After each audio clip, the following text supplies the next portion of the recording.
এখানে আবার তরমুজ কত আইটেম আছে। এটা হচ্ছে সাম্যম, আজকে আনছিলাম একটা সাম্যম মিষ্টি, এটা সাম্যম। এই যে তরমুজ, এটাও তরমুজ, এটাও সাম্যম, অনেক মিষ্টি। এই যে এটা আবার আঙ্গুর, সাদা আঙ্গুর, এখানে আছে কালো আঙ্গুর, আবার এখানে বাক্সের ভিতর আছে এই যে লাল আঙ্গুর, এখানে আবার কলাও আছে। এই যে এখানে আবার সবজির খুব সুন্দর প্যাকেট করে দিয়েছে। এই যে দেখেন সিম, অনেক বড় বড় সিম, অনেক বড় বড় প্যাকেট করছে। আবার এখানে আছে এই যে মাংস, গোস, এই যে গোস অনেক সস্তা আছে খুব।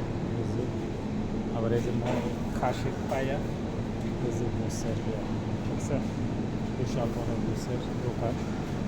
এই যে এখানে আবার মশলা মশলা দিয়ে একবারে রেডি করা আছে, নিয়ে খালি আগুনও দিবে। এই যে এখানে আছে আবার এই যে খাসির পা, ছাগলের পাকিস্তানি বিফ, এখানে আছে মোরগের, এই যে সব।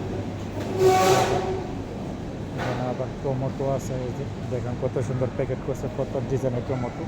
এখান থেকে যে আবার এটা কোন জাতের টমেটো, এই যে এটা আবার আমরা বাংলাদেশের শুক্কা বাগুন টমেটো, এখানে এটা আবার কোন জাতের টমেটো কালার। এই যে ইনশাআল্লাহ, তো আমার ভিডিওটা দেখে ভালো লাগে একটা আমার ইউটিউব চ্যানেল থেকে একটা সাবস্ক্রাইব করবেন হতো। এই যে দেখেন এখানে আবার মরিচ, এটাও মরিচ, এটাও মরিচ, এটাও মরিচ। এই যে দেখেন মরিচ, এই যে পুদিনা পাতা, এই যে সবজি, সব সবজির জায়গা। এটা হচ্ছে কলমি শাক, এই যে কলমি শাক, এই যে মূলা, এই যে লম্বা আলু, দেখেন লম্বা আলু আছে, এই যে গোলা আলু, এই যে ছোটো গোলা আলু। আর এখানে হচ্ছে এই যে মোরগ, এখানে মোরগ আছে, এই যে মোরগ দেখেন কত সুন্দর প্যাকেট করছে মোরগ।